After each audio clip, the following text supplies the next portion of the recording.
Welcome, ladies and gentlemen, to a special episode of the X Button, the first of a few that we're going to be doing out of order and out of the season, usually, as we are venturing into some interesting content that's not quite game related, but it kind of is because of the subject matter. We're talking about The Last of Us, the TV show, because finally I have someone that is commiserate about how I feel about The Last of Us in some respects compared to other hosts that we've had. And we kind of figured, hey, we watched the show, we love the game. Maybe we can have some interesting discussion about how the show is doing. And this is coming a little late because we are gonna do one for episode one, and I got six. So guess what? You're getting two episode analysis in one, and I feel that just works well. So I am your host Alejandro, and with me is my other rotating co-host, which will be co-hosting this special episodes with me. Rick, how y'all doing? Yeah, Rick. This is a long time coming because we were so ready for the last week, and then illness had to strike, but I'm sort of recovered. I haven't been clobbered by a golf club quite yet, but I feel like I'm ready to be able to have that discussion about the season because just based on our DMs, this is gonna be quite the split. Let's just say of how we feel. I So feel like I've emotionally been hit by a golf club. I can say yes, that.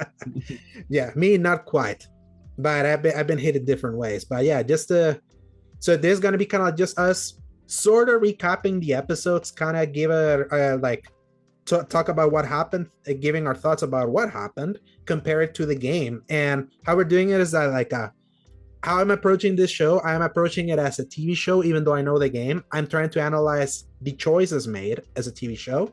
Rick is analyzing it as a big fan of the game. Yes, and actually, so when I'd been advertising it, I had been incorrectly Mhm. describing it as I was approaching it as somebody who loves the game and wants it basically as is, and that's not really accurate. Mhm. My approach, I wrote this down in my notes so I didn't forget, is more that I love the story as it is, right? And Mhm. I don't like the idea of seeing it change, but understand that certainly to switch to a different medium that is necessary. However, my approach is that the changes will be okay if it specifically holds uh, to the story. So I'm sorry. Let me rephrase that. Mhm. I'm okay with changes if they do a better job conveying the story in a different medium. Um, so some changes would be okay, but not drastic ones. If that makes sense. Mhm. And yeah, we'll certainly get into that, I'm sure. Yes, absolutely. So, but before we start, like recapping, basically the two episodes that have aired so far, based on when we're recording this, we just have to kind of give a preamble so that people know where we stand with the show. For example, let's say for I enjoyed the first season of The Last of Us quite a bit. I enjoyed some of the deviations it took in service of it being a TV show. I liked how it embellished a lot of scenes better in some respects. But then to me, like from the sixth episode onwards, when it started to be more of a recreation of the game, like a more direct how can I say this? Like a more like you're seeing the scenes being more directly represented compared to how it was like early on. I thought the show got progressively weaker, but I thought it was still kind of like great overall. So to me, I was like that show was like a solid 8.5, and I love the game. To me the original Last of Us is a 10 out of 10 video game. I played that game many times. Like it's a very special game. The discourse around it has sometimes soured me into even want to praise it sometimes because sometimes whenever you're surrounded by negativity about a specific topic, you just kind of don't want to keep talking about it anymore. I feel that the Last of Us unfortunately has kind of fallen victim to that, but really think I just recently rewatched that entire first season again, like over the weekend because I just kind of wanted to remember like how I thought about it, and I still stand by it. It's like I feel it's a strong first half, and then it just got progressively weaker, but I still enjoyed it and was very excited to see this new season, especially because it's a much more grander and more complicated tale. So, where were you with season one? Yeah, I'm pretty similar in a lot of ways on that. I don't remember if you assigned a score or not there, Mm-hmm. but for me, Last of Us One is a 10 out of 10 as well. I think you did Mm-hmm. say that. Yes. Okay. It's a 10 out of 10 with Last of Us Two being an 11 out of 10 in my opinion. But Mm-hmm. with the show, I thought it was season one. I thought was well done with some issues. I didn't like it as much as everybody else, but I didn't think it was bad Mm-hmm. outside of maybe two specific episodes that I can think of. I'm in more of a 7.5 area than an 8. Between 7.5 and 8, I guess probably a better way to Mhm. put that. When it did things well, which I thought the first maybe 2 episodes did extraordinarily well, I thought it was Mhm. great. When it did things poorly, which I think most people would agree the final episode of that season was pretty bad, actually. I wouldn't say it was Um, bad. It was just rushed. So, yeah, and then contrary to most people, the third episode I did not care for at all because it was a complete drastic change from obviously the way it progressed in the game, which I actually quite liked that part. Was looking forward to seeing that. Uh, but nevertheless, it was a well-made show, unquestionably. Um, the casting mostly good, with one very egregious difference. I'll get into that later, I'm sure. Um, and my biggest issue, and I've addressed this with you in the past, is the lack of action sequences. And it's not so much that I care about the action as much as mhm. it is that not having that, I thought completely took out the feel of danger in that universe. In the show, whereas in the Mhm. game, obviously, it's definitely there. And that's specifically something about the universe I've always liked is the fact that it feels like at any time you walk around a corner and there could be something there to bite on your face, right? Mhm. And I thought the show, since it focused so much specifically on the drama side and not so much on the anything else side, it kind of took away the feeling of a very dangerous world, and that kind of was a major disappointment to me. Yeah, like the approach of the TV show was definitely more character driven than like the danger. Obviously, like the moments that the danger really like came into focus, which was in those first 2 episodes and the fifth one specifically, Hmm with like that big set piece was like I think the fifth episode was easily the best episode of the show, like same here. by Yeah, far. yeah, Okay. same here. Though I do love the third episode, specifically like understanding that for a TV show, like it informs a lot about the entire theme of the show, like in a more emotional way, instead of like how that section was like in the game. But you have to understand that the intent was different. And if you wanted a recreation or seeing at least some of Billstown, how it always used to be like, and I think it kind of recreated, they went a completely different way. But rewatching that episode, I was still like tearing up about it because it's a very touching end of the world love story that I enjoyed personally, like what it did. Though in the context of like the entire season, it's very like it informs Joel and Ellie, like what Joel feels about Ellie, like in a way that the theme is painted in a way that works.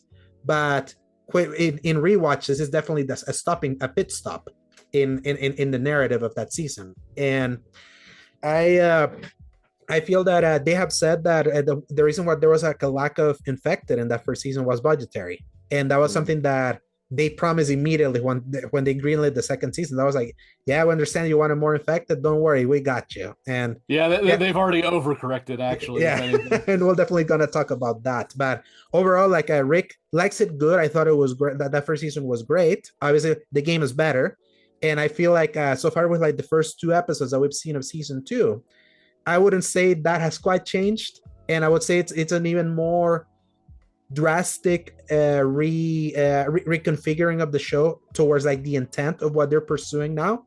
And to me, like the jury is out still as of whether the changes are actually gonna be worth it for just the TV viewer.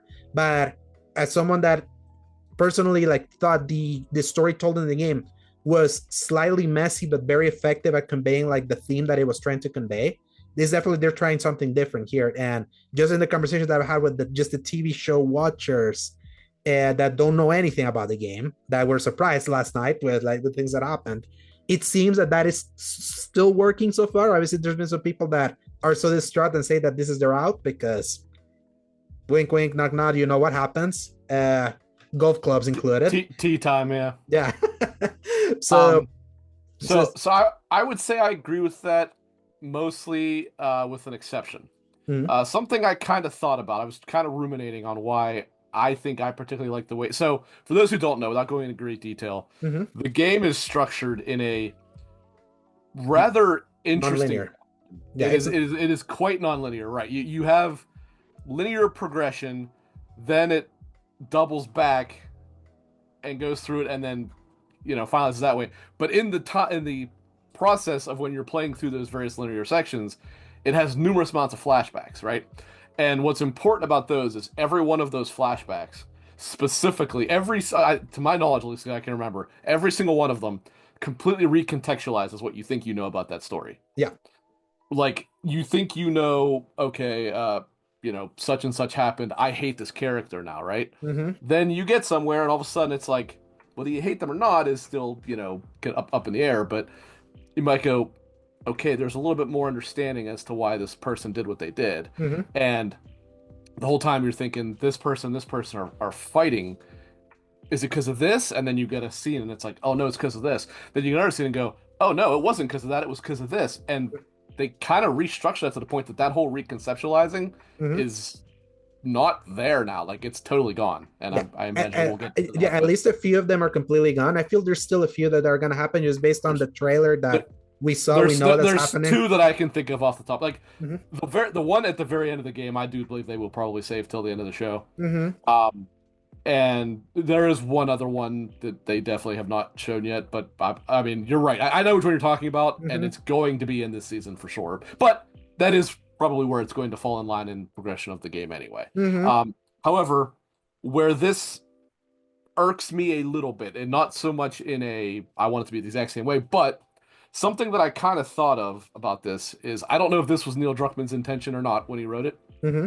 I have also seen, amongst other things, The Last of Us 2 to be a commentary on picking sides of something Mm-hmm. without having The the context. information, without Mm-hmm. having the information, right? You Mm-hmm. pick a side in a conflict or whatever, and then you find out later, oh, there was a lot more to that. And obviously, in today's numerous versions of the political climate, we Mm-hmm. get that happening all the time, right? Well, now by changing all of this in the order that it's done, that's gone. That's no longer a part of it. At least not anywhere to the level of what it was in the game. And I do take issue with that because that was something I actually quite liked about the game, and I actually found it pretty provoking. So Yeah. it being removed is kind of a big omission in my opinion. Yes, like that, like the thing that makes the second game so controversial, in my opinion, so powerful is the fact that through sheer audience contempt, they take something so important away from you, like so early and in such brutal fashion.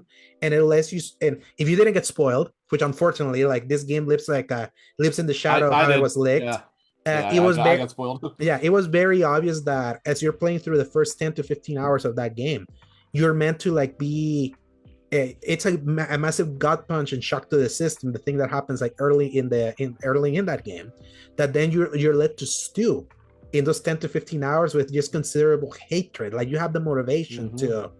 to like get retribution over the thing that happens.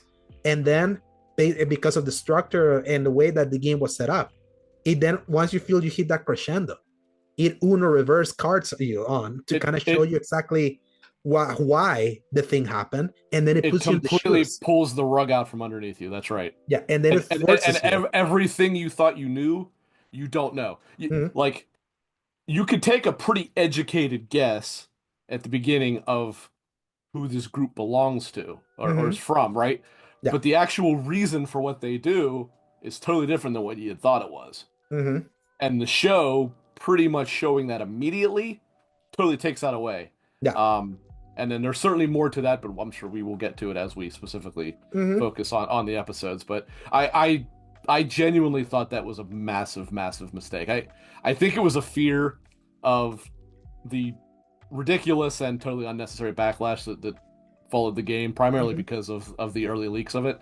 Mhm. And people that don't know how the story goes thinking that they do because they read something on the internet. Mhm. Um, and so because of the vitriol that surrounded something that people again were not educated about, Mhm. they they got too afraid, I believe, that when that big switch was going to happen, presumably at the start of season 3, Mhm. that people would go, no, I don't like this, I'm not going to tune in for it. And it's like I would have rather they just stuck to their guns and said, Mhm. this is our story, this is how we tell our story, this is Yeah. our art, and we're sticking to it. And if you lose those people, you lose those people because Mhm. I don't think those people matter then, in my opinion. Yeah. It's just bold. The thing is that part two was bold storytelling, and the thing with Hmm. boldness is that it's a risk that some people will get, and some people are just going to be alienated, and that's just kind of like the nature Hmm. of writing this kind of tale. Hmm. And I would say that probably the fear that happened, and obviously they've been very open in interviews that I've been reading, because I read every interview that Neil Druckmann and the co-creator of the show, Craig Mason, have been saying of Hmm. why they've been taking some of those choices. I don't take those like their explanation as gospel, but at least gives me an idea why they did certain things. What that reads to me is that probably humanity has shown them that probably they need things more spoon fed to them, Mm, and that's probably why they did what they did with the show, with how it's been so far. That as a game player that knows the story, it's a significant downgrade from like the mhm. emotion. It, Though, it totally changes everything the way that they did it. Like mhm, just again the very nature of the way that it was structured and the way that it made you feel, and then change how you feel, and then change how you feel again and again and again. mhm, It totally changes that, and just I get what you're saying, and I don't think you're wrong. I do mhm, believe that the fact and to be fair, that might have been a lot more difficult to pull off properly in a non-interactive medium. I yeah, totally acknowledge that, but I do believe they might have gone too far in the other direction. Like mhm. specifically with how this season, the very So first scene, I think was a massive, massive mistake. I do yes, not believe that was the right move. and we'll definitely get to that as I kind of recap like what each episode was about. Mm, But yeah, because I it's so hard like me trying to analyze it and hearing from people how it's working for the people that never watch the game. That's where I'm starting to see. Okay, me, I'm kind of like in a lose situation where I am the game player. I love that game, so I mm, understand. And with the benefit of foresight and hindsight, kind of like, man, I know that there's a better version of this story that could be told, and I understand that they had that fear that at the time that made the season, they had not been renewed. They knew they were only going to adapt half the game. We can make mm, spitball like an idea where the cutoff point is going to be, especially hearing that it's a frustrating cutoff point that makes it clear that it's just half the story. mm, That mm, automatically, it as big as those reviews were, that kind of tells me exactly probably where that thing is going to go. And we'll mm, definitely talk about that. But I to me it's like the jury's still out. I want to see how this entire season plays out to see if they're able to work around some of these changes. So far, I like and am conflicted, both similarly with kind of what's happening, but the strength of a lot of the acting, the production value, and how the show is just in general, it's still kind of strong enough for me that that's still kind of carrying it, even though I know that to me it's like it hasn't been perfect in the first two episodes alone. Though I personally enjoyed the second episode more than the first one. So, but we'll definitely get into that because I don't know where you mm. fall on that, especially because you have a particular irking towards a specific person in the show that I don't share. Though I only share it like in the look of like just knowing that there's another actors within the show that looks like the character from the game that plays a big pivotal Mm, character here in the show. Uh, I only shared but I actually like the performance of the person. Just seeing it as this is how they're making her act in the show, just knowing that the reference that I have of how that same character behaves in the show in the game is so much better in the game. I understand mm, that, but trying to just analyze it as a TV show, I don't think it's bad. It's just very hard as again that lose situation of us being a big game players. That obviously a lot of the audience of the show is people that play the game. Even though I mm. know they're trying to expand, they're trying to bring in the people that they didn't play. So that's always that's gonna be the tug and pull there. But Well, it's also the catch-22 about what you just mentioned about mm-hmm, trying to get a bigger audience, which obviously is part of it. mm-hmm, The catch-22 of that is going with HBO, right? mm-hmm, So going with HBO, you have the big budget, you have the best, writers in the business and all that. mm-hmm, But by the same token, now you cannot run the risk of not gathering a significantly larger audience, even if that does mean mm-hmm, alienating some of your existing fans because you have to get mm-hmm, the masses now where you could, you might have been able to skirt by without doing that with some of the other ones, but you would not mm-hmm. have had as high production value at the same time. So it's kind of the Yeah, catch-22 was going that direction. exactly. And you see a lot of them trying to flex the new fund budget they were given with the like with Oh the yeah, second oh episode. yeah. Yeah, but yeah, let's not just beat around the bush. Let's just quickly go through through the episodes. Let's start with episode one. Basically, the premiere that aired last week. Yeah, technically, or 2 weeks ago, depending on It, how it, you it was really last week. count. It was last week. Yes, Yeah. yeah. How you want to like say it is, I basically like it starts. The first episode starts up immediately with the final conversation Joel and Ellie have at the end of the game and slash the first season, which was the swear to me about the lie, and we kind of see that scene repeat and kind of like just linger with like the awkwardness that kind of tells that Ellie was very half-heartedly saying the okay, I believe you, and they just kind of go from there. And then immediately, the thing that you mentioned, that it was an immediate red flag, we immediately flash into a scene at the Firefly compound where we see a group of Fireflies that are basically just finished burying the bodies of the massacre that Joel just did at the end of the last season, basically introducing us to Abby and her crew. This is a Mm-hmm. scene that wasn't in the game. This was just a pure invention of the show, and this was the scene that to me immediately was like, show me that the intent was just gonna be completely different, because it automatically kind of gave us motivation for these characters compared to like how it was in the main game. By when you first see this group of people, they were already in Jackson. They appear in Jackson at the end of this episode, which I think would have been a stronger start to me. Like personally, they could have saved the burying scene maybe for later for maybe the start of this episode. I think would have made it more effective instead of making it that way. But that's kind of how it started, and then we flash forward 5 years later, where we kind of see Ellie being in training, like fighting against like this bearded dude that we don't know who it is, and we find out that she's just been getting military training alongside Jesse, which is kind of like a character from the game that's also introduced into the show, and we kind of learned that she's trying to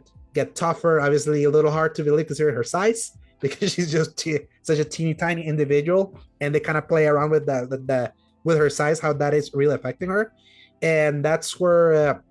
We start getting an inkling of where her relationship with Joel is, based on a mention of Jesse mentioning something about Joel, and then Ellie being more ignorant about it, or kind of trying to change the subject of being like, nah, don't mention that. So that's kind of how okay, 5 years have passed, something has you get that there's been a rift here. They don't really say what it is. Us that we play the game, we kind of have an idea if they're fully following the same things. They're still we know what that rift is, but the first episode kind of treats the rift as kind of a mystery. You know something has happened between them, and you kind of see scenes between both characters where immediately we see a scene from Joel as he's kind of like fixing some machinery, and I don't know if it's his house or somewhere. I don't remember what it was, but that's where we see that he's fixing some stuff with Dina, who is played by Isabella Merced, and we get something that wasn't in the game. It was alluded in the game, but we kind of see it here in the show that Joel and Dina had a little bit of a relation, at least some sort of camaraderie slash relationship that we never really saw in the game. And this is kind of where we see that some people question, hey, what's going on with you and Ellie? Like, you seem cold, and they were not really like being honest about why they're feeling so cold towards each other. That this is kind of where we learned that Joel is in therapy with like a new character called Gail, which new character for the show that we learned is the wife of Eugene, a character that it's mentioned in the game early on that has at that point passed away, and they kind of like reshuffled a few things around how the game started versus how it is here in the show, where the way the game starts it wasn't even shown. There's so many scenes that how the game started that have not been shown at all in the TV show. And before I kind of move forward, uh, what do you think of like this early section of the episode So, I up mean, until up until the therapy, yeah, basically? yeah. As I alluded earlier, the scene with I'm just going to name drop her Yes. because she Mm-hmm. is named, but the scene with Abby and her crew is, in my opinion, just a massive mistake. That was something. Well, that scene in particular is not even necessary, Mm-hmm. but what that scene tells you is something that would have been much better as the shocking surprise that it was in the game when you played Mm-hmm. it, right? That's a flashback. Because right, it's kind of hard to talk about this sequentially since a lot of it ties in each other. But Mm-hmm.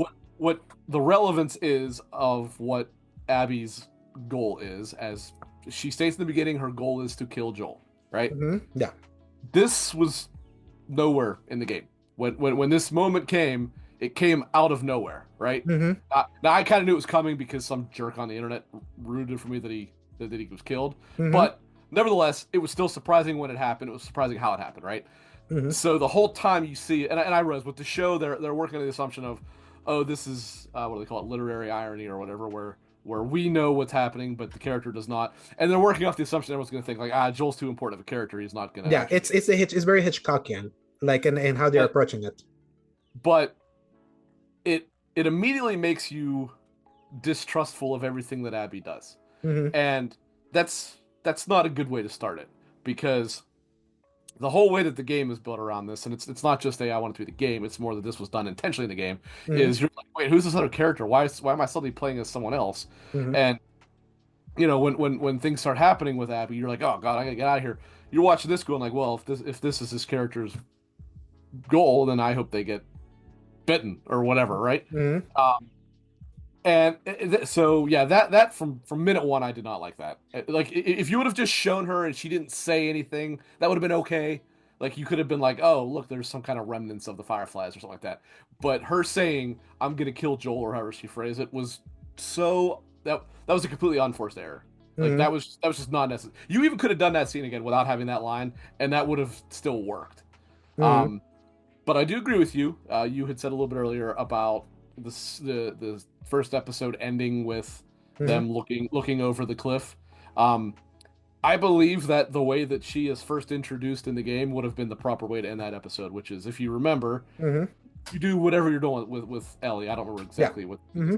and then it cuts to another thing where it's panning over a bunch of uh, um sleeping bags, right? Mm-hmm. And then all of a sudden it's over top of Abby and she like is mumbling under sleep and then wakes up real quick. That would have been a perfect way to end that episode. Mm-hmm. Just like an introduction of her, not knowing who she is, what she's doing, like who's this other character. That would Mm-hmm. have been a better way to do it because if I remember correctly, outside of that opening sequence, you don't really see her again that episode till the end. I don't remember Yeah, seeing her. in the first episode, The you first only episode, yeah. yeah, you only see Abby at the very beginning of that flashback, and then you see her walk in like at night Yeah. overlooking Jackson, which is Yeah. kind of a similar like it's an homage to that moment where you as Abby and Owen oversee like Yeah, Jackson right, when you're playing right. it. When he's pointing out to her that he found where the actual city is, Mm-hmm. but that it's a much more of an issue than they thought it was going to be. Yeah. Um, For TV viewers, kind of like how when I talked with some people, what they thought about how they enter it is like talking with some people. It's like they're like, okay, so someone wants to kill Joel. That's an interesting thing. And then they didn't think about it for that entire episode because she's completely disappears. And obviously, the 5 years that have come afterwards, they were like people were like so focused on what's happened to Joel and Ellie since then. It's kind of like we'd see through this episode. And then by the point that she arrives at the end, they were like, "Oh dang, it's taken 5 years and she's here." It's like, okay, that's kind of scary. At least that's kind of how like the people that have not played it kind of saw it. I was like, okay, now I kind of get why they kind of planted that seed of like, look at this flashback from like 5 years before and 5 years later, now it's here. It's like, oh, it took that long, but they finally kind of are getting close to mm, that moment. But mm, kind of before we got there, it's like what we get in this episode basically is tiny kernels of some of the flashbacks of the game have already been put into like some content here, and on top of like rejiggering a lot of how the game in like started, like one big change from the game I feel like that I personally I'm bummed about is the fact that it's not framed around the song. Think about how yeah, like the game was like, what was the very first shot of the game? The guitar, yeah. like the guitar with the butterfly. And how, Him cleaning the guitar or mm-hmm. sanding the guitar, yeah. Mm-hmm. But also that brings me to another thing I wanted to say is I know you said to kind of go to Gale, but I'm going to bring Mm-hmm. Gale here. Yeah. I liked the idea of Joel confiding in Tommy much more than I like the idea of Joel. He doesn't Yeah. technically confide in her, but I thought that made way more sense than knowing what we know about Joel. It makes Mm-hmm. no sense why he would even talk to a therapist. Mm-hmm. None whatsoever. Right? I understand that it's probably because of her, whatever her history is with how he theoretically killed, or not theoretically, but Mm-hmm. they say he killed Eugene in this, whereas in the game they say he died from a stroke. Mm-hmm. Um, but even the Joel that we see 5 years later here in Last of Us 2 Mm-hmm. is a little bit different than the other Joel.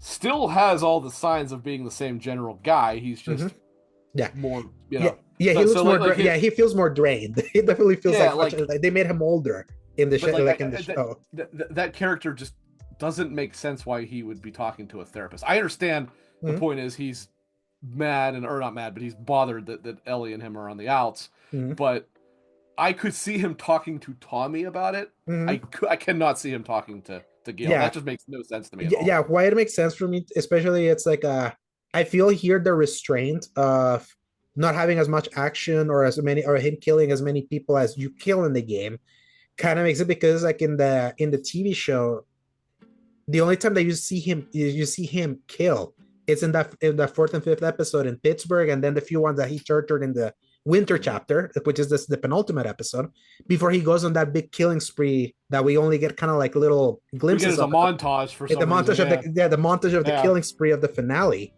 and I can imagine using the in universe logic and kind of like realistically, it's like someone that guns down an entire hospital, which we learned he killed like 18 people. yeah. That's the All number they said is 18. Yeah. yeah, all for the sake of him trying to save this daughter, and then knowing that like the big violent act that he made because he loved this person so much as a daughter, and they're kind of like in the outs, like, and because he can't go be honest with everyone, even to this therapist about why this thing happened, because like you cannot come publicly be like, hey, I killed an entire hospital of people that were looking for the cure for this girl. I can imagine that could play a toll on this version of Joel compared to like what we know in the game, where we're constantly playing, killing a lot of people in that game. Where it's like that's why they didn't play the psychology angle in the game, because it wouldn't make sense. Because like you're a battle hardened warrior, they're killing so many rattlers and infected there. Whereas in the game, is like the body count is like much lower.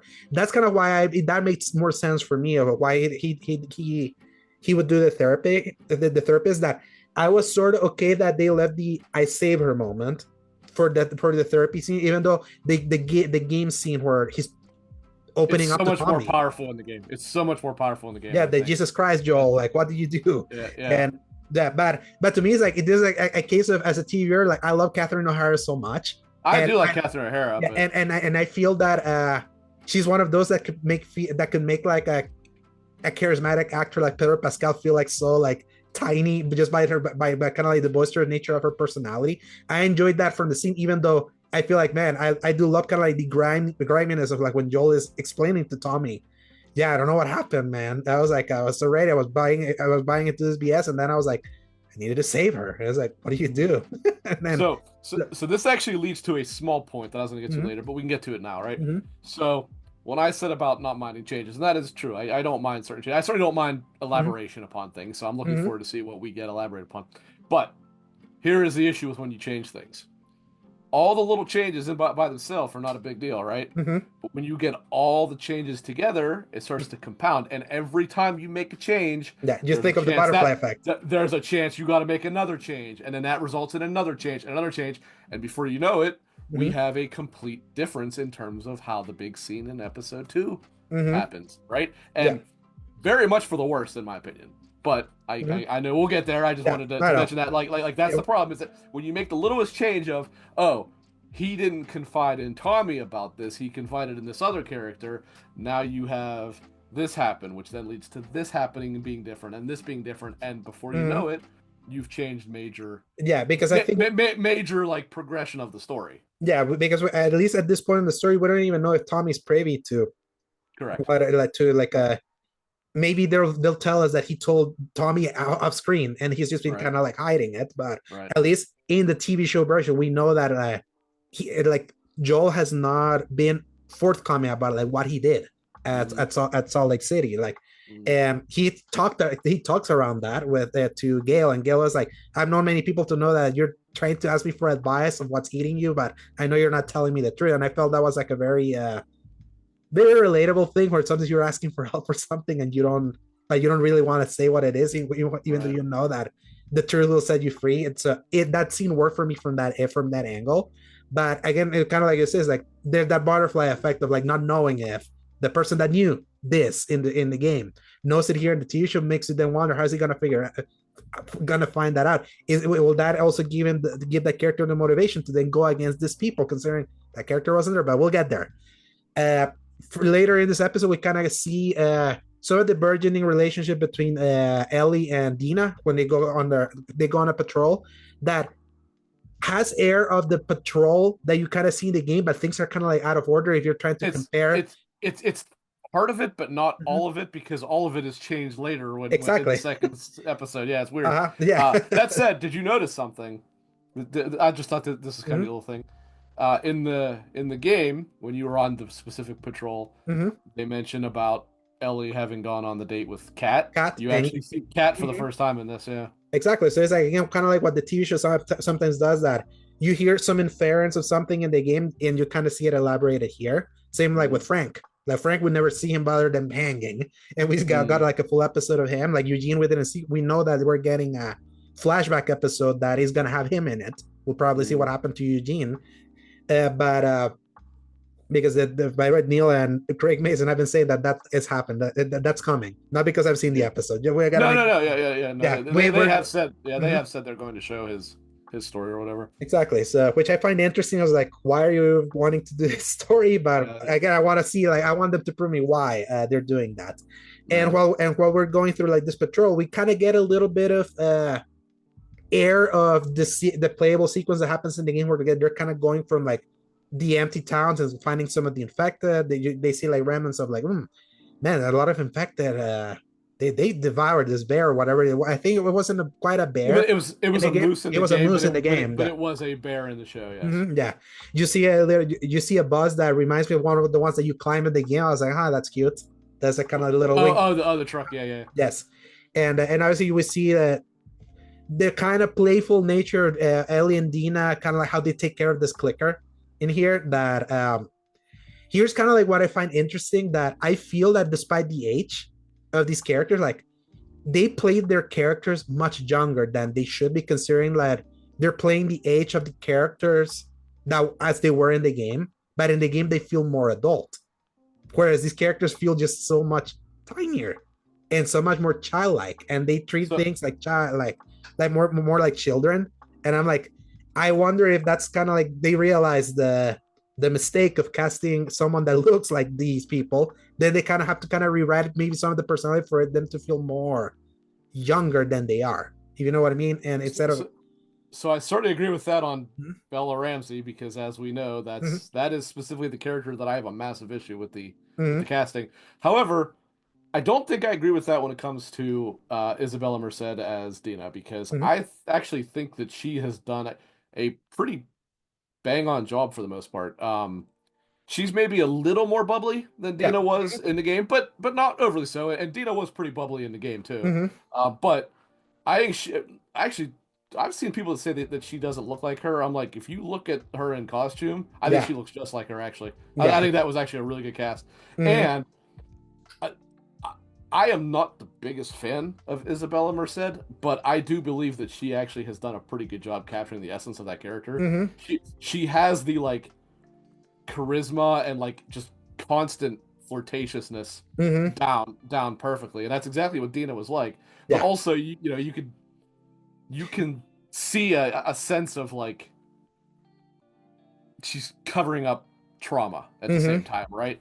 yeah, So I actually I applaud her in that through two episodes. And we mm-hmm, didn't see her much in the second one, more in the first one, but yeah. I do believe that she has actually captured some of the more difficult nuances of that character as of this point. Yes, while also being more bubbly, like it, like just kind of like more child, but again, kind of like to match kind of like how the her other co-protagonist is. It just feels like there's more playfulness to them that was there like in the game, but in the game it felt like they aged up the character. Like they say they're 19 around that time, but they feel more adult than there, and you could kind of infer that it was like, yeah, in this effed up world, you kind of have to grow up. Like, you kind of have to Oh grow yeah, up. And I feel that was kind of like the reason why they time jumped how much they did to make like a playable Ellie more like believable. Whereas here is like they're trying to make do with like the side changes and how the characters act, that you feel it more with Dina in that you see that a lot of her personality is still there, but I also see that bubbliness. I'm like, yeah, you feel like Dina, but you feel like younger Dina at the same time, but that still kind of like shines there. I have no problem with this Isabella Merced, but in that scene when they're just gonna be like just kind of miming what they want to do. That's kind of where I saw. I was like, yeah, this feels like just young people playing like yeah, playing in a playground, and yeah, that felt like more that they had to write it that way just to because that's kind of like the side. Even then, the way that Ellie takes care of that clicker, she still does it kind of like young Ellie does it in the game, where he's like yeah. jumps around and just Where keeps stabbing, she's yeah, hanging on it and swinging uh, around as opposed to just grabbing, the really vicious way that she actually kills them in the game in part two, yeah, where she like slits their throat in a real violent way, yeah, whereas in the first one she does the mm-hmm, repeated stabbings because she's small and yeah. mm-hmm, yeah, I don't know if that's even gonna come up again like mm-hmm, that, but no, you're definitely right. Like she did it the way that they do it in the first one, mm-hmm, and it kind of does start to take away from the idea that she's supposed to be a Yeah, little bit older. I feel that here's kind of how I see it. It feels like the 5 year gap feels like a necessity them adapting the game instead of like I would have believed if this was 2 years later, like 2 years Mm, forward. I feel would have been like slightly more believable based on like how the characters act. They probably just mm, didn't like. They're probably like in their mind like, do we want to make these 16-year-old people go through like this effed up shit? And I'm like, you're damned you do, damn what you don't with how you pick your actors basically. But mm, I don't have again like I thought it with what they had and how they portray it's like I had fun watching that, but I also see I'm like I remember how I was in the game. It's like this is just not like the game at all.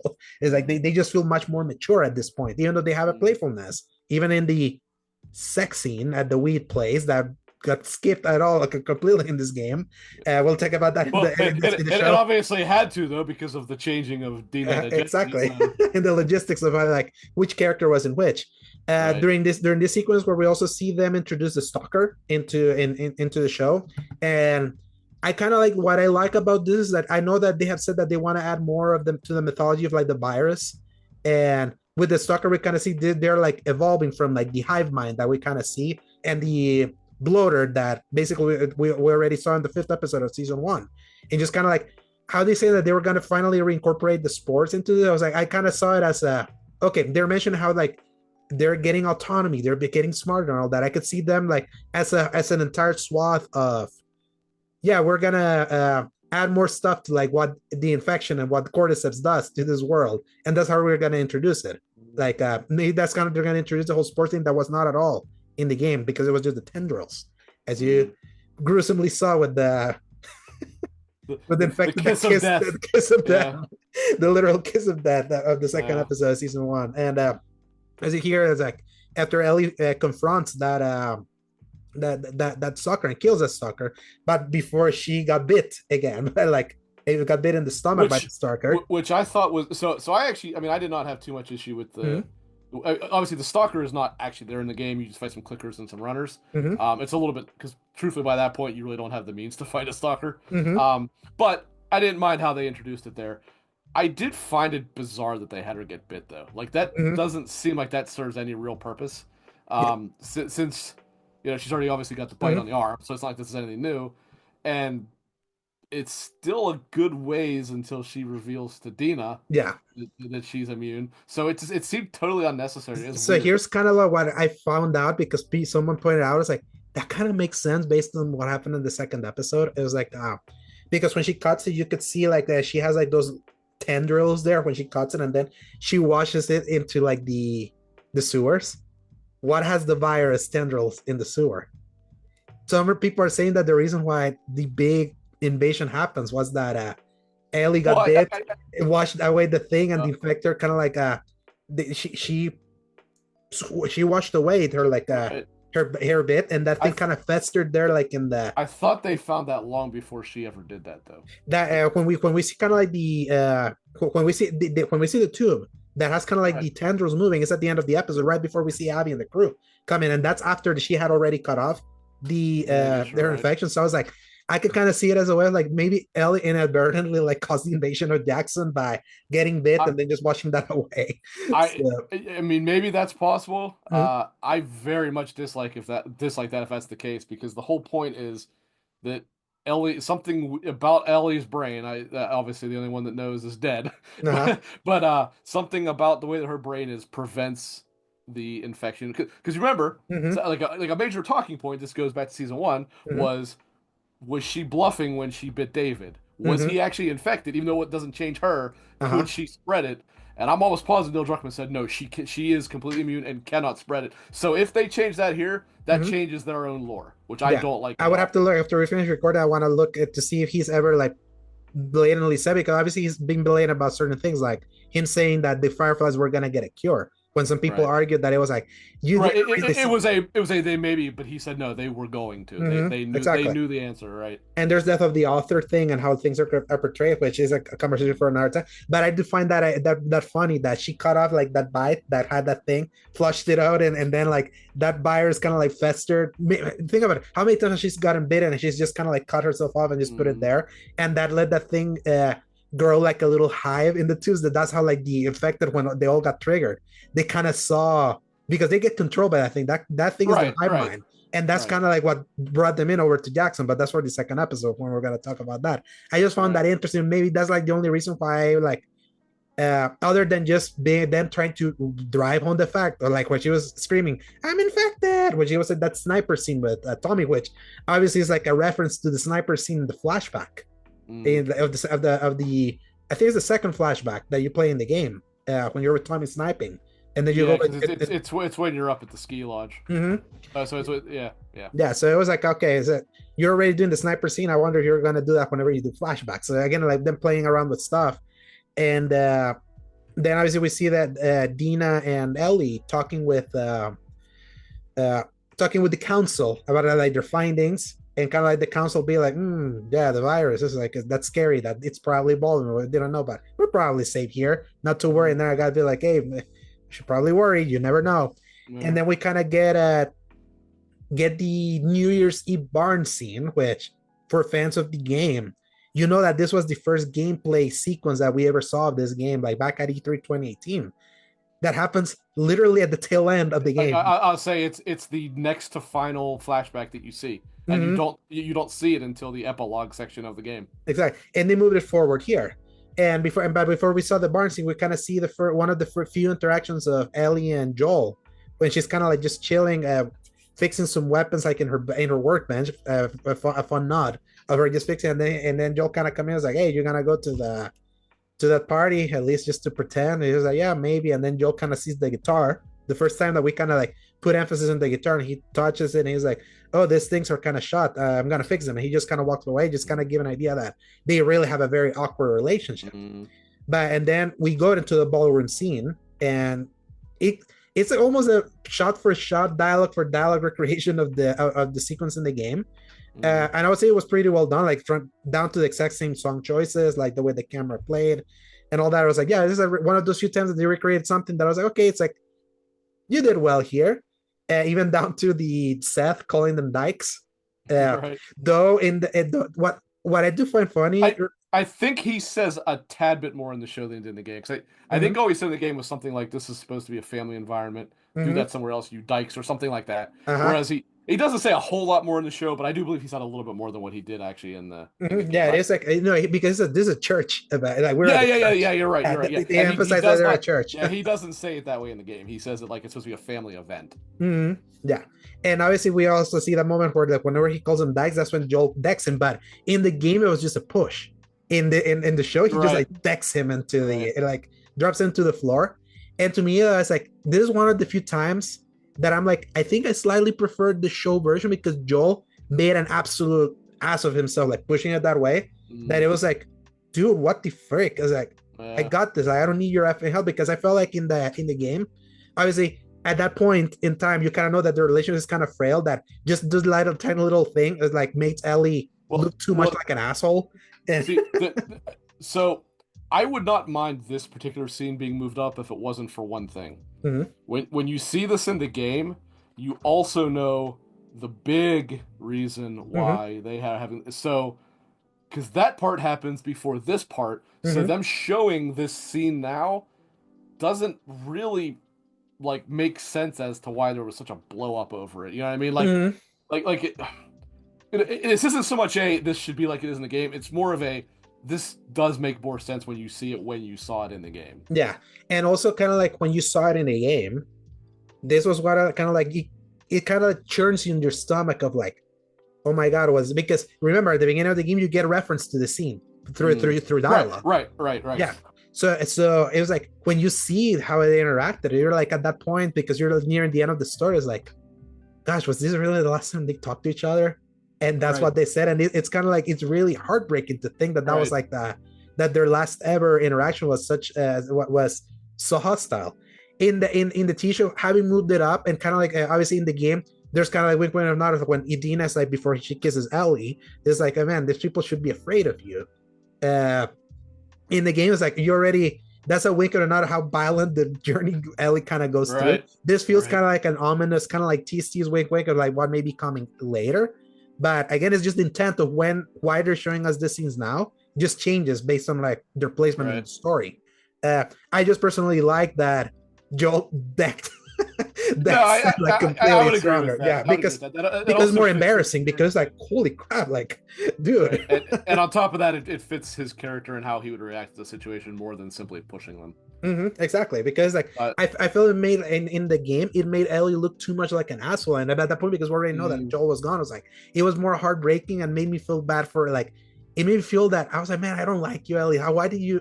He didn't even push it that hard, and you're like blowing right, up to it. It was like that's kind right, of say, and I feel they did it to right, be like, okay, now I can't understand because you're already are on the outs with this guy, and this guy made an embarrassment out right. of like trying to defend you at this family event and backing the poor guy. Like that's one of the few times I was like, yeah, when he said I don't need your effing help, I felt it.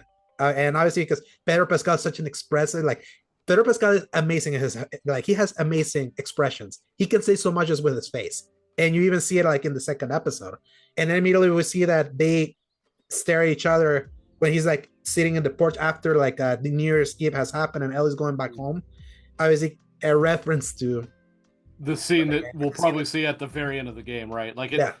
I actually, when they were first showing that, I was like, wow, they're actually going to show this already, but they did not. And it's like, okay, Yeah, they that played obviously around. They played around that with it. obviously was meant to be a misdirection for those Mm-hmm. that know what happened. So, Exactly, and that works for like the non-TV viewers. It's just if the point of episode one was to just drive the stick home, that is like these two people that had a great rapport in the first season, that they grew to love each other so much like during that first year. The first episode was all about showing like yeah, they're on the outs and it mm-hmm, sucks. They don't tell us. You can infer why, but you just know that it's like they're in the outs before mm-hmm. you know things are gonna get bad, and that's kind of like when Abby comes in and finishes the first episode and moves us into the second one. But overall, like I thought the first episode, just on that emphasis of that, I thought it was solid. Though I again with my game waving my game player here is like you'll never forget. I texted you a red flag immediately as the show Mm-hmm. started because I was like, uh oh, You and Clinton both did. it was He was definitely a lot more negative than you were, mm, because he shares my opinion on Bella Ramsey. yeah. But I don't. He didn't say it quite like you did, but I was like, yeah, everyone already kind of. But then I went on Twitter and I saw, I think it was Hoax right off the bat say, I don't know if I would have shown showing it. Yeah. showing Abby's thing at the beginning. I was like, okay, that's obviously what the red flag was. Uh-huh. Which Literally. I Because agree that was a red flag that was straight up on fire. mhm. But Yeah, because again, immediately that was like, yeah, it's like the Chuck value is gone. And you yeah, kind of see that play out in the second episode, which obviously starts us with a flashback of Abby walking through the hallway that is very similar to the many times you go through that hallway in between her days, like when you play it. correction. It's not a flashback. That was a dream. Because remember, Dream, she's yeah. talking to herself. But Yes, it's a dream of a dream of a flashback. flashback. Exactly. It's You're like not it's just totally wrong about that. yes, exactly. So it's like that dream flashback of her walking Yeah. through it, and then like her future self, kind of talking to her younger self, be like, "Don't go there because you're not gonna like what you're there." I would say, And it pretty much tells you specifically, like obviously the first episode, obviously we knew what it was, but those who've not mhm, played the game don't. The first episode told you like she was, gonna get revenge on Joel for for something. killing somebody, but they Mhm, didn't say who it was, right? Well, yeah. I mean, they didn't say killing him, but it was pretty clear that's what it was. Hmm. Here, it's like, okay, clearly it was from killing somebody in the Uh-huh. hospital, and well, if you paid attention, there's only really four people it could be. Yeah. There was a Exactly. doctor, two nurses, Two and nurses Marlene. and Marlene. There's nobody else it could have been after that point. Exactly. So they So did, and then obviously not before too terribly long, she does say exactly who it was anyway. So yeah. So obviously, then we see that dream, and then she wakes up, and then we see kind of like a build up scene of the entire of her entire crew, which includes Owen, Mel, and Manny. So obviously, like what's funny is the and Nora. and Nora, Nora was there too. yeah, which has been played by Toddy Gabriel, who's going to be the main character for Intergalactic. Okay, I actually wrote that down, saying I was surprised. Like I was wondering if that's who it was because I thought she looked a lot like that character. I Yeah, don't know, it is her. What's the character in Intergalactic's name? I don't know. Gosh, Oh, Jordan. I thought Jordan you said M. that's Yeah, okay. it was like Okay. the character Jordan from Intergalactic, the upcoming Naughty Dog game, and Tati Gabriel, the actress. This is the second time that she has worked with a Naughty Dog production. She was in the Uncharted movie too. So Oh yeah, okay. I know yeah, who she was. yeah, she was in She was like the one that pirate kills person, kind of. Antonio Banderas. Yeah. Yeah, so they kind I of don't know like if that was her. yeah, and Caitlin Deaver, who plays Abby. She played Cassie Drake in the in Uncharted 4. So that there's that Yeah, connection. I actually learned that not too long ago. I Mhm, had no yeah. idea that was her. That's why she much got. younger. But Yes, because she met with Neil Druckmann when The Last of Us was going to be a movie in 2014, when that was kind of like being floated around. So they talked with her, be like, hey, and she was at the time, she was like 14 or something. So it was like, you're age appropriate. And then that project stalled because he had to go work for it with Uncharted 4. But in that conversation, he invited her over to play Cassie Drake and showed her an early draft of Last of Us Part 2. Gave her kind of, so it's so funny that, and then eventually everything circled back, and then now she's our Abby in this game, which is definitely a tinier, more like, what I find funny is that because we know she looks like Ellie, she feels more like a dark Ellie in this show. Like basically because it's like tiny, that has a thing with Joel has a thing. She would have been a better Ellie than the one that we got. I can say Yes, that much. But. yes, because she has better. Like I would say, like just in this first episode, I would say that I'm convinced, like even though she doesn't have the physicality, her acting is doing a lot of the No, heavy lifting. I have issues with the Abby, but it's not because of her acting. It's entirely because of, well, number one, the fact that they did not have her buff up. I stand to that being a mistake, because I think that's an important part of that character. But also the writing, and we'll get to that scene. That's specifically when but it was not her. Like she did an admirable job of and especially learning that the big scene was her first scene that she filmed 3 days after. I actually didn't know that. Yeah, not only that, her mom died of cancer a month before. And 3 days before she filmed the scene, she had her funeral. So she was probably that raw experience she was pulling from that rawness to how she acted, like her big villain monologue, which we'll get there. But obviously, we get kind of a scene of, instead of just being her and Owen, be like, how are we gonna do this? Just the entire group trying to figure out, hey, look, is like, that place is huge. How are we gonna go in there? Like, how are we gonna flush him out? And one thing that they didn't mention at all here, if you remember from the game, was like, one reason why Owen decides like, nah, this doesn't seem like a good idea, is when he reveals that he and Mel have a thing, and right got Mel pregnant. So it was like, nah, I don't think this is like a good idea.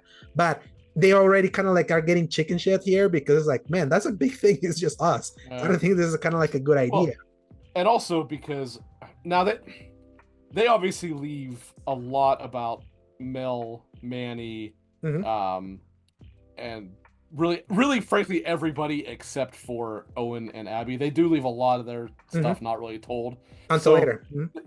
No, even in the game, I'm saying they really don't say a lot about them. Like, so really, even in the game, they never really do explain why. Obviously, we know why Owen does this. Yeah. We don't know why. Now, there's obviously other characters that are not even in the movie. Nick and Leah, I think, was the one. Yeah, Leah was the other one that was like more apprehensive. I think there was one more, but I forget. But anyway, they don't really say why any of them tagged along. Like, because as we discover, Mel doesn't really even like Abby. Yeah.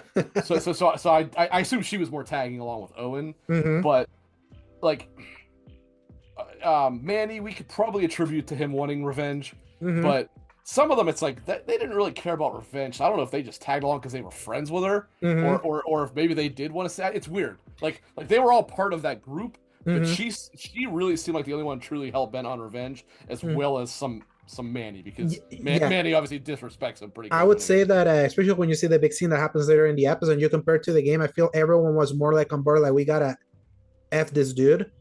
And it was only until like she went just full on Merc with like the golf club, and that's when everyone was like, you went a little too far. In this, I feel they were already trying to humanize a little bit more the rest of the group, except Manny, which I feel with Manny, Manny, even in the game, did clearly have an issue with Joel. Like exactly, he even spit on him. He spit on him just like he did in the show. Yeah. In the game, he just called him effing pendejo, which is like a does he?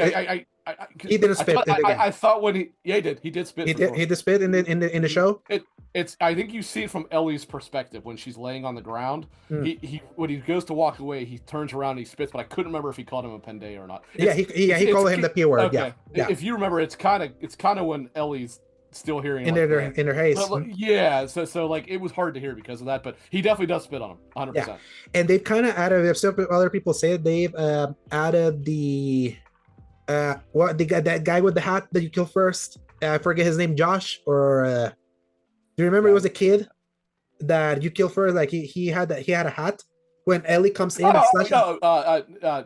Nick, I think was his name. Yeah, whatever his name was called, it feels like they've mixed his personality with With and Manny, yeah. so they've made it too because he Yeah. gets the one that gets slashed and kicks and kicks Which up. you know what that actually tells me? It's probably not a big deal. It tells me that we won't see the elementary school at all in this. Yeah, they're gonna cut But that for that's sure. fine. Yeah, outside of it, the beginning of when they start to really hunt them, Hmm. it really doesn't serve much purpose. Like there's so And that's leaving a that kill, out is and yeah, that's fine. just it doesn't more kill.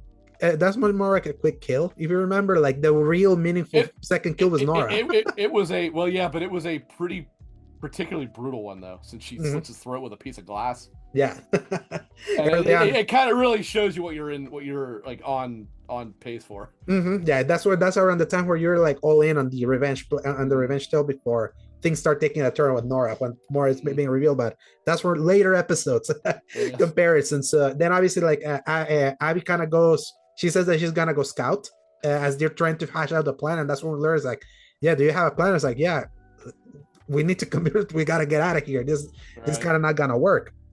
And then we cut to Ellie waking up, and we kind of see a very meaningful shot of the guitar.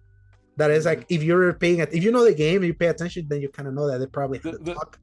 Yeah. yeah yeah And then she wakes up, and they recreate the scene of like when she wakes up, and Jesse goes to knock at her door and be like, "Hey, we're going to a patrol." He's like, "Yeah, I overslept, and yeah, I heard you had a crazy night last night." And Ellie was like, "Sorry, Dina kissed me. It wasn't supposed to be like a big thing." And then Jesse was like, "I was talking about the fact that you had a problem with Seth and Joel. You kissed my girl." So it felt like very like almost close to point like similar to how it was said in the show. And I felt both of them like delivered those lines well personally, because I even laughed. He even did the thing where it's pretty fucked up that you did that. And then knocked it. I was like, I think he's doing a good Jesse specifically. oh yeah, I think Yeah. Jesse is very well cast Mm-hmm.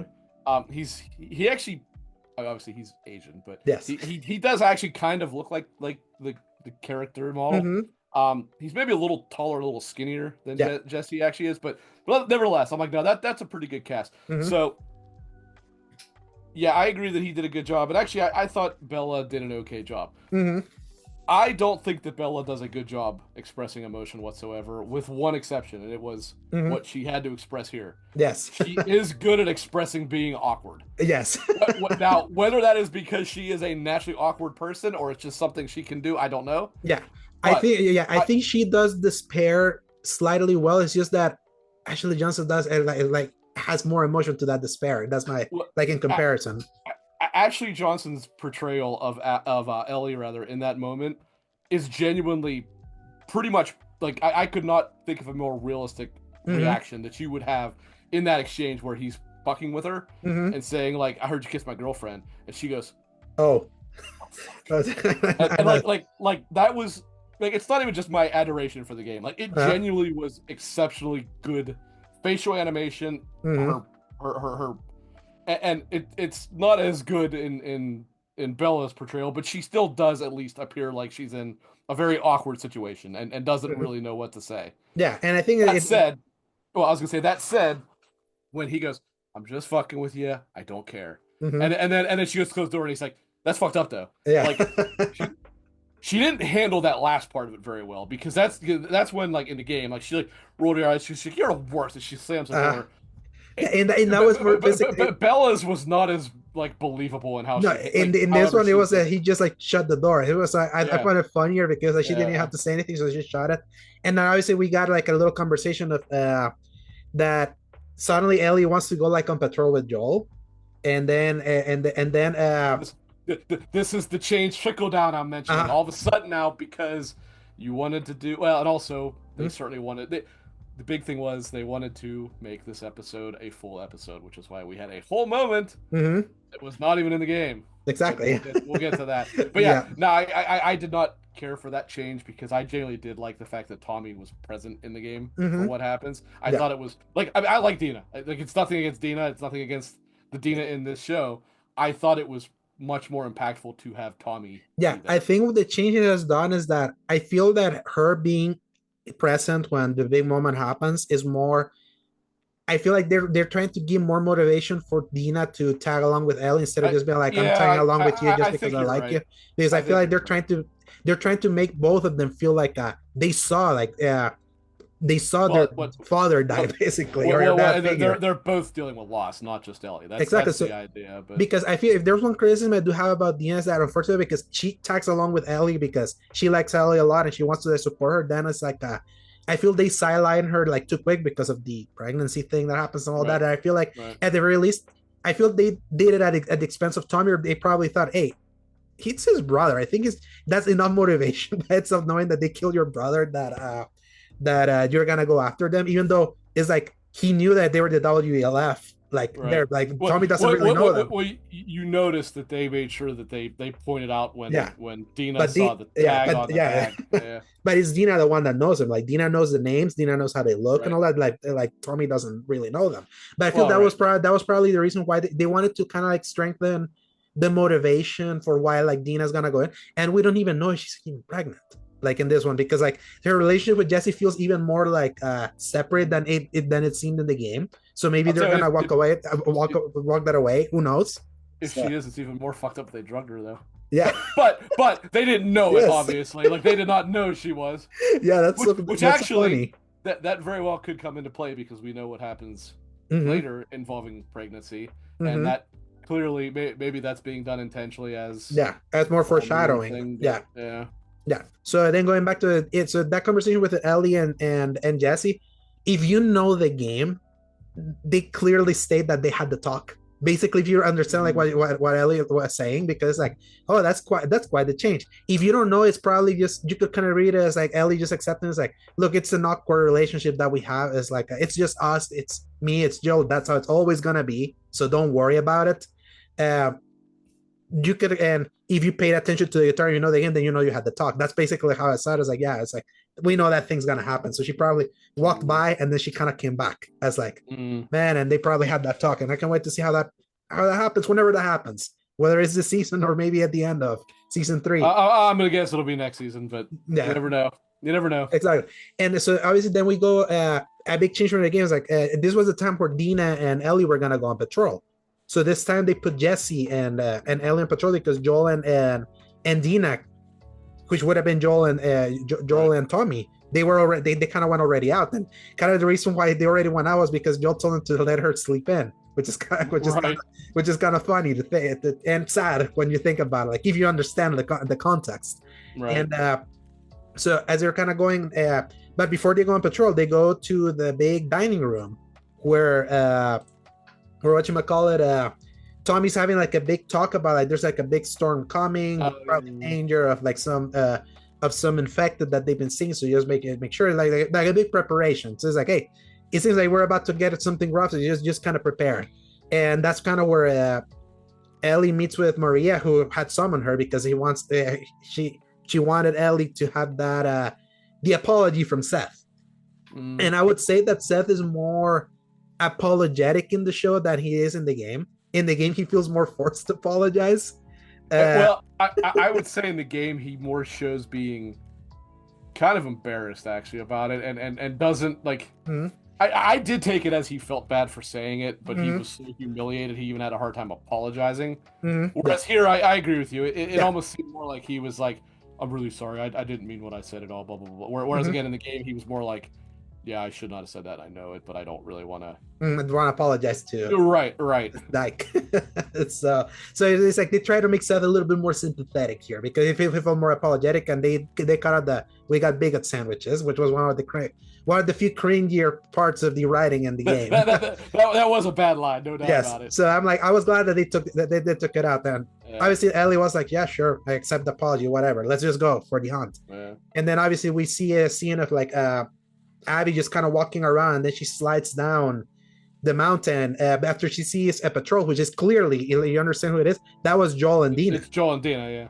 Exactly. And so she's trying to pursue, and then she falls down that ravine, and then falls into like a. So you see a bunch of hands, and that's basically infected that have just been Mm. chilling there, and then she basically triggers them into action. Then she starts pursuing her in a very similar kind of like homage to like that playable sequence of early in the game. Obviously, like in that game, you're fighting the infected and just kind of running away. In this one, we're just going straight into like the point where you're just like Right. running away from like the big Yeah, basically in the game you start it all because she accidentally like wakes one of them up and she's Mm-hmm. running from it, and by running from it, it stirs all the ones around her up. Whereas Mm-hmm. here, her slipping down the slope, Mm-hmm. basically they had fallen into like a snowdrift almost, Mm-hmm. and were like almost frozen in place. But by falling, it kind of cleared off the snowdrift and woke them all back up. And so Mm-hmm. now we have about 50 times the amount of infected we actually had in the game, because Because it turns into 28 days later. exactly, literally, and obviously, like, they had said, like, Neil Druckmann had said that one of the reasons why she didn't ask Caitlin Dever to bulk up was because she was more engaged in like fighting sequence where she's like on her brute strength killing them, and in this she's just kind of running away, and that was one of the few times where I was like, yeah, it says that she didn't bulk up. Obviously, you're not fighting the infected, so I kind of get why you didn't ask her to bulk up here. She's just basically running scared out of this monster, even dropping your gun. And she goes into like kind of like that big factory and even recreates that amazing moment in the game where as you're escaping, as you're having kind of like that fence just kind of like The, crawling. the the fence thing might have been the single most well done part of this entire episode, actually. I thought, because there were points where it actually was almost a shot for shot remake of the game. Even like from camera angle, as he Mm, just keeps coming in. Even the infected kind of sneaks in, like mm, halfway through and almost grabs her, and then mm, she sees on top, and then you kind of see the gun to the side and shoots it, and then that's where mm, um, Joel finally meets Abby, like in that hecticness, and tries to mm, rescue her and kind of go inside the factory. Obviously, in the game, this is like a big fight sequence where you're like playing as Abby alongside Joel and Tom as you're fending off this infected. Before mm. you kind of hole up in kind of like a little dining area where then Tommy tell her, "My name is Tommy. This is my brother Joel." At that point, Just to clarify, in the mm-hmm. game, you're in the ski lodge. Remember that? The Mm-hmm. ski lodge was Joel and Tommy's Oh, okay. typical Mm-hmm. thing. Because actually, if you remember, when you are Ellie and Dina and you're scanning out, you Mm-hmm. can look up at the cliff and see the ski lodge up there. Yeah. So Mm-hmm. that's something about Naughty Dog games I've always liked, is they do a really good job of like A sense of place and portraying the environment that you're going to be visiting and that you have visited and all that other stuff. mm-hmm. Whereas they did change it to some kind of factory here, which was bizarre, Mm-hmm. but Yeah, but probably kind of like what they had to work with their filming, like with their yeah, films, yeah, filming in Vancouver. But a big difference here, it's I know a lot of people. One of the things that people hate about how Abby finds out about Joel's name was the fact that they were so freely willy telling her the name when they're like in mm, like and it's Tommy. The one is like my name's Tommy. He's Joel, and then at a yeah. point she's like the Joel. And in this one, like why she finds out is because Dina It's screams because Joel's yeah, name because Dina's calling to him. Yeah, and out of scare, not because it's like because she didn't know that he was rescuing someone. She was like, Joel, right, we gotta get out of here. So I felt right. at least that was a little bit more natural and more of like a direct response for those that felt that was a little too convenient that they said the name. Uh, Yeah, I'll yeah, agree with that actually. yeah, and obviously like they kind of go away, and then they're being pursued by like the big hordes, and then there's another horde that kind of joins in, and then suddenly the whole horde just turns around and goes all the way to Jackson for like for us to get the Last of Us version of the of Hardhome from Game of Thrones or Battle of Helm's Deep. Which I'll say this like this sequence did really feel like okay, they asked us that they wanted more infected, we gotta like give them more infected, and I think we Yeah. can do like a big massive set piece There's more infected in one shot in this movie, in this episode, than there than is the in the entire game. entirety of the first season. Um, In the entire game too. This is that, an even bigger that, horde than the one in the ugh, game. yeah. Now that said, this also led to not my biggest issue. My biggest Mm-hmm. issue, it definitely is saved for later. Yes. But at first I was like, all right, I'm not real thrilled about this, but I at least do like the idea of seeing how Jackson Deals with has infected. fortified itself and all that stuff, right? And that was cool at first. Mm-hmm. Then as soon as they brought the bloater into play, I went, okay, now this makes no sense. Not the bloater itself, Uh-huh. but rather how they did it. This Mm-hmm. makes no sense at all, right? Do you want me to go into it or Yes, no? yes. They show me Okay, why. Tell me okay. why that didn't make sense for you. So at first, right? Like the whole plan is if you're not a soldier, you go down there, you hide, you barricade, right? If you Mm-hmm. are up on the walls, up on the roofs, you stay off the ground. That was all great, right? They're all up there, they're shooting, they have the oil drums they drop down. That's all great and dandy, right? Well, first of all, though, one problem, and actually my wife's the one that pointed out, so I'm like, yeah, you're right. Not the door, but the walls were wood. Yeah. So you couldn't exactly light those barrels on fire because Yeah. you'd be bringing down your own wall. I did Exactly. not even notice that. She pointed Yeah. that out. Yeah, it's right? so funny that they were like burning the man that don't feel pain, that they could have just like Yeah, huddled into the floor and just burn your yeah. entire walls down. Then where it really gets out completely asinine, right? The bloater comes in, and all of a sudden we abandon the wall for some reason. Uh-huh. I don't know why you wouldn't just have, hey, everybody shoot the bloater right now, Mm-hmm. right? And you Uh-huh. got high-powered rifles; it's gonna penetrate eventually, right? So they abandon the wall, right? You got the trucks and all that stuff. That's all fine and dandy, right? Except that they decide to give the infected two-thirds of the city before they even try to stop them. Uh-huh. Like, why would you not have the trucks right then and there to try and mow them down, and then you could Mm-hmm. back up with those because they're going to move faster than the infected? Mm-hmm. That makes no sense. Then the coup de grace of making no sense whatsoever. The dogs. No, that's bad too, but that's not even it. It was Uh, when the bloater's going after Maria, and Tommy decides to just wade headfirst into the horde of infected who run around him and completely ignore him. ignored him. He has a flamethrower to kill any one of these infected he wants to, and instead he pulls out his pistol and shoots the bloater. Yeah, I understand the idea is he is trying to to drag distract him. him. I Mm-hmm. understand that. That still made no sense the way that he did that. Because he could have just as easily shot it with the flamethrower instead of shooting with a pistol and doing nothing. And Yeah. again, the fact that he wades into the horde and they completely ignore him Mm-hmm. because plot armor is too strong. Mm-hmm. And also, they can knock down a giant metal barricaded wall, but they can't get in a single door with two wooden beams holding it, which is the one where the children and stuff like that are.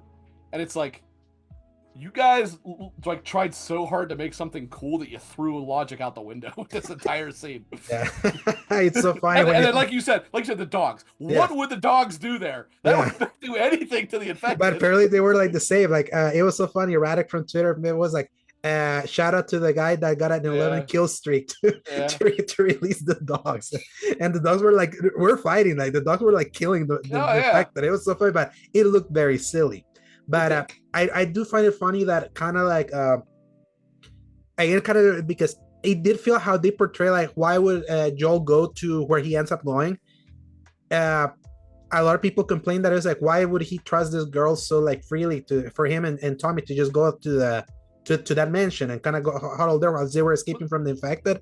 Well, in the game, they say they can't get back to the city, and that's why. Mm-hmm. Like, they said they don't know how to get back because the infected have taken over the hillside, and that's when she says, "We're in a mansion or whatever," and they know the mansion. Like, yeah, that actually will work. So people that say that just don't know what they're talking about. Exactly. So exactly. So people are complaining that, and then it's like in this one they give him the motivation that as because they were flying back to Jackson, and they saw the thing had been destroyed, and then Abby was like, "Come over here. We have weapons. We have like the arm power. Like, let's go get my friends so they can go help you."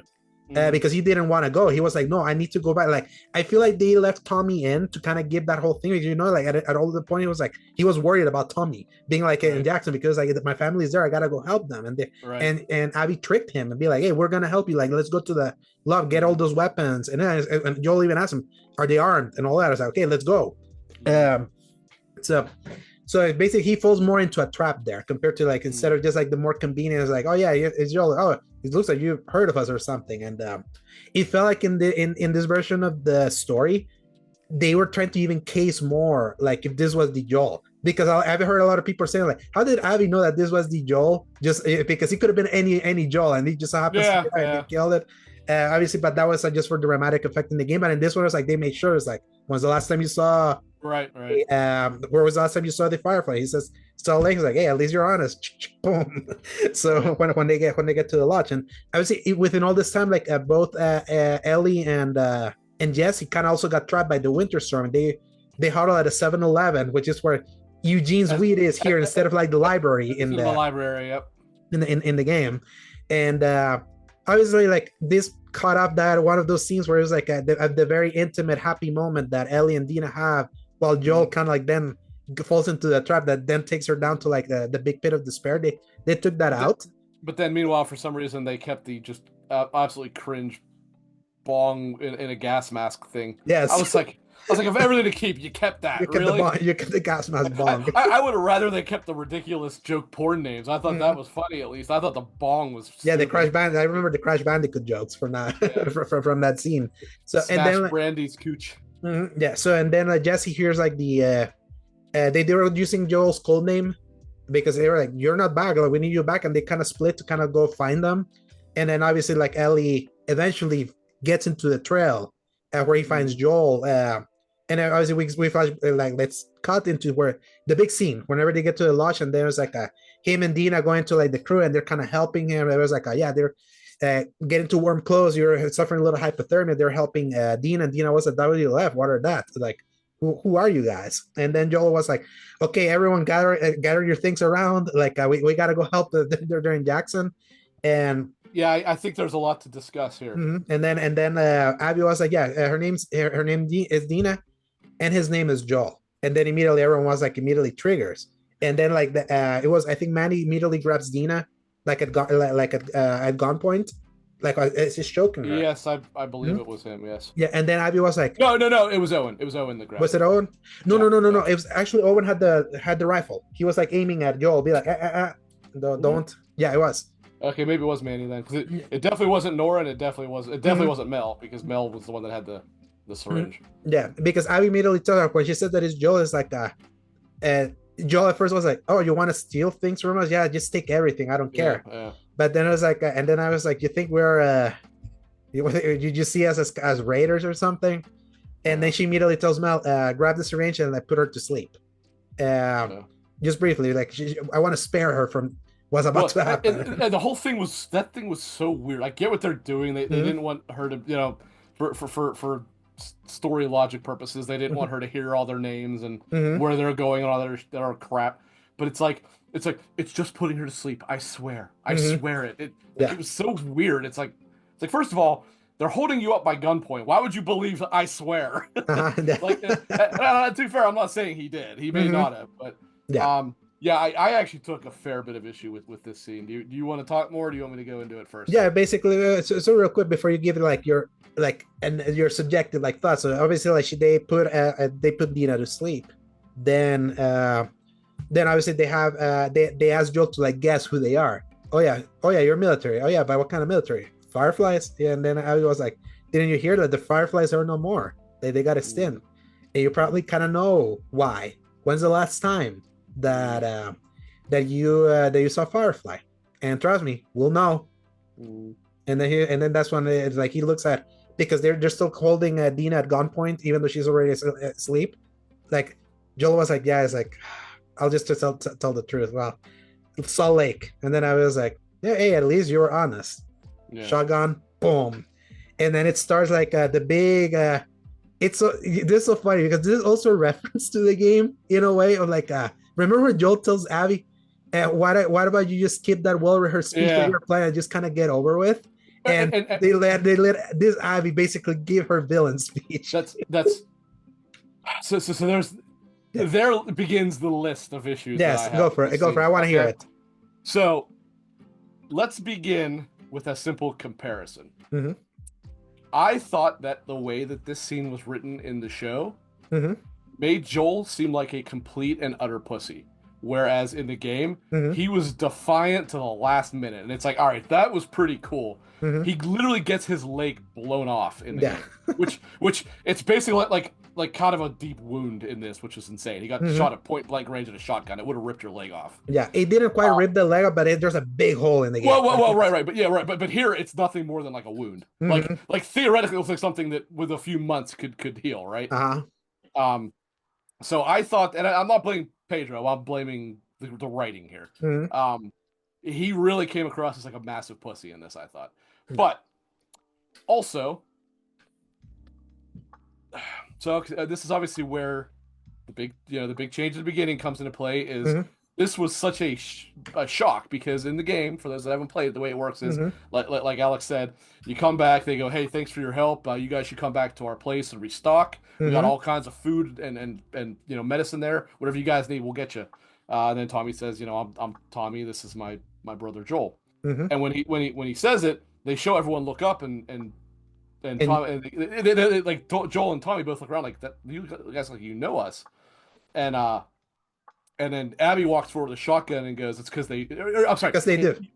You've heard of us, and Uh-huh. Abby says it's because they have, and then And she just points the gun at Joel's leg and blows off his leg. and then and and knock knocks Tommy. Tommy out, right, so that he can't do anything. Mm-hmm. And that's when she tells Mel to tourniquet the leg, which she does Mm-hmm. do here as well.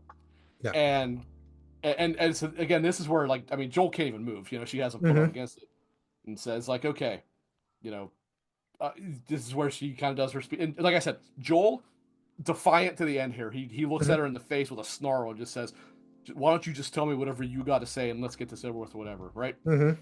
Again, badass. Like that was Joel. Mm-hmm. Joel going, Yeah. And like that wasn't Joel. Okay. yeah. Then in the game, at least the way that I perceived it, right? Obviously, Abby goes bonkers. Like, there's Mm-hmm. no question there, right? She beats him to death with the golf club.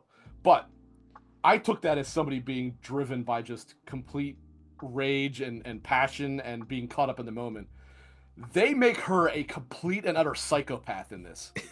And it's like, are we supposed to eventually get to the point where we sympathize with this character? Because you are not getting that across at all. Mm-hmm. And again, I'm not saying at this point in the game you Mm-hmm. feel sympathy for her. Like at this Yeah. point, you're going like this bitch is nuts. What an asshole, right? Mm-hmm. Yeah, because it was like a But lightning strike of like suddenly she right, took our main again, character away from it just us. came out of nowhere, and that's what made it such a impactful moment. Is it was a complete blindside. You did not Mm-hmm. see it. Um, but here she, like you said, she goes through her total villain Mm-hmm. monologue, and it's like she just sounds like a crazy psycho villain. Mm-hmm. When you say things like they had her say, where she's effectively mentally toying with him and not just physically beating him, how is anyone going to at any point go, you know what, Mm-hmm. maybe she had a point, or Yeah. or you know, how are we Yeah, supposed to get remember this is the moment where she reveals that it was like, oh yeah, how many right, people you kill? Do you count? It was 18, right, including a doctor. And guess what? right, That was my dad. And right, immediately showing you like briefly showing that scene from the finale where he just literally like he killed like he kills him in the show. He literally didn't even stare at him. He's staring at the other and just like shot it yeah, like decks him in the head like with the with a bullet, and that was it. So I know that they were trying really hard to kind of like be like, okay, look, she's doing this because like Joel really hurt her over his actions of what sure, over at the sure, thing, and I feel like how they made Joel like how he portrayed in this one again, because he has been traumatized. Like if you go back to episode 1 and him going through the therapies and all that, you understand that what he did in that hospital weighs heavy on him, and how that has even ruined his relationship with Ellie, because obviously like that didn't work for him. And what you call it, I feel like because this is a more softer Joel, I would see, I feel the way they had Joel portrayed here was like I guess this is my time. I was like, I knew this was gonna right, catch up, and that's and he fine, yeah, except like it's just it different. seemed Yeah, like he was like cowering, and it's like yeah. that is not Joel. Even the show version of Joel, that is not Joel. Mm-hmm. And I did not like that at all. Exactly, because it's very different. Like it only makes sense for me, like knowing that he has become like a 60-year-old mellow, like more decrepit man that he probably doesn't have the same edge as he was. Also, He's more also, paternal. why did they write her calling him handsome and stuff? Like, that was Yeah, weird, completely unnecessary. yeah, So then, yeah. issue numero uno with Uh-huh. this scene comes into play, and that's good old Bella coming When in, she comes in. and Mm-hmm. and now, I mean, obviously she has to come in. Mm-hmm. Um, Now maybe this was not her fault, right? Maybe Mm-hmm. this was the direction. Maybe they told her, "We want you to act like somebody just stole your hamburger and you're hungry. Go." Mm-hmm. And Yeah. if that's what they told her, then props to her, because that was the best acting job I've ever seen. But Mm-hmm. if they told her act like somebody you care about is getting beaten to death in front of your eyes and dying, then that was a big F, because I genuinely thought that was terrible. Yeah, I didn't quite feel it was terrible. It's just more like it felt more like a baby crying for her dad instead of someone that wants to that's gonna go like on this on this like massive revenge tale. At least that's how I say it, because it's like I thought I did feel in this scene like because she was even like breaking down like a child, and that's kind of like what I'm telling you, that she makes more sense to me as a child than in a 19-year-old, and the child, like as she was watching Abby deliver the killing blow, which in this case instead of Yeah. they just stabbed him, which I thought is still pretty brutal. Also, kind of in the neck, not even In the really in the neck, head, which yeah, was weird. yeah, in the neck, because like just stir up, because like stabbed him fully. So I, it's like putting in the I will say, even though I didn't like it as much as how they Mhm. killed him in the game, Oh, and the the game is real much more brutal. It's more, the reality is a golf club would not survive beating somebody like that. The golf club Mhm. would break. Yeah. So I couldn't even criticize them doing that, although there was a whole other bag of them to Mhm. pick from. Yeah. But I was like, that said, that golf club would break in that time, so I Mhm. can't even complain about that. Yes, but I would say like in the villain monologue, and even when she unloads on Joel, like I thought Caitlin Dever did a great job. Like No, considering that she didn't, but she's not. my issue is not her acting. My Yeah, issue was entirely the writing with that scene. yeah. She was the thing that the one that kept me riveted in that scene because I was like watching her kind of go through that. And my favorite moment of the entire villain monologue is when she like looks at the golf club and she slowly walks in. It's like, ah man, I've been waiting so long, and then Joel just like just shut the fuck up and get it done already. I thought that was such a perfect like moment because it's such opposite in the game where it's like just get this over with Yeah. like in the smart but I thought this was fun. I thought this was kind of like a perfect moment. I was like, Jesus Christ, start pitching, just get it over. And she's like, nah, old man, stupid old man. You ain't getting like, you're not gonna Did, rush this. I would say I did did you also swear. notice in the show, at least that we saw, she never actually did hit him in the head with the golf club. No. She hits him in the leg and then she punches him, which I didn't like the punching. I actually thought that was weird and I mean, not out of character because actually that would be more in character than the golf club was anyway. Yeah. But if you really Ironic. wanted to do damage, you would do way more damage with the golf club than you would with your fists. Exactly, but he really makes sure that she wanted her to feel the pain. Yeah, Like smashing with the yeah. golf club right when you got the shotgun one, that was pretty brutal. Ironically, I feel this is where her not being a bulky person comes into play. That is like she was just punching her just because she was trying to get her get her Aggression. entire frustration out, but because she's so weak she wouldn't kill her. It's like it had to be until she stabbed him to be like no, end it. So he was like kind of like on her own like nimble weakness, just punching him like continuously is the only way that he could do damage. Give him enough time to for Ellie to kind of come in. At least that's kind of how I saw it in this version. In this version, the only thing that made sense of why it would like last after like she breaks that golf club really quickly. You hear it break after the third one, and you can definitely tell that they were being very careful with the MPA or whoever rates this that they had to cut off like in specific moments to just hear the pain. And Oh yeah. you only see like yeah, great acting on everyone else on like Yo, and I just you can see like them squirming, hearing Mm. the pain because it's like it's pretty Well, painful. you specifically see everybody except for Manny like really recoil at what Mm-hmm. was going on. Like even Owen really was not, and in the game he really wasn't key. Like you could kind of see him like, okay, come on, let's finish Mm-hmm. this, and Yeah, until obviously Ellie shows up, and then he tells her, no, end it now. you're Yeah, done, you're end done this. now. Yeah, just Um, end it now. but Yeah. like, well, also, now this was a weird change that I'm not even sure was for. It's not a big deal, but did you notice when she finds the mansion in the game? Mm-hmm. Ellie hears Joel. In the Uh-huh. show, she hears Abby grunting, Yeah, granted. which and like I will say, I think the lead up to it was indisputably 100 times better in the game because I just Mhm. thought it was so It's much more more tense. intense. It's more tense. Yeah. Mhm. I mean, obviously it's a little bit longer. You're walking through the house longer than what she is in the show, but you hear that, especially when you get to the stairs to head down to the basement. You hear him grunting and you hear that thumping. Mhm. It's just brutal, like Yeah. industrial sound to it, Yeah. and it's like it's so intense, especially because you know what's happening because Mhm. you saw it. Yeah. But in the show, they kind of like rushed to her getting into the door, Mhm. and then I didn't think they handled the actual sequence there very well at all in the show, actually. Yeah. I think it was better than you thought than how you felt about it, but obviously the game was still like a much more powerful, like more viscerally intense moment.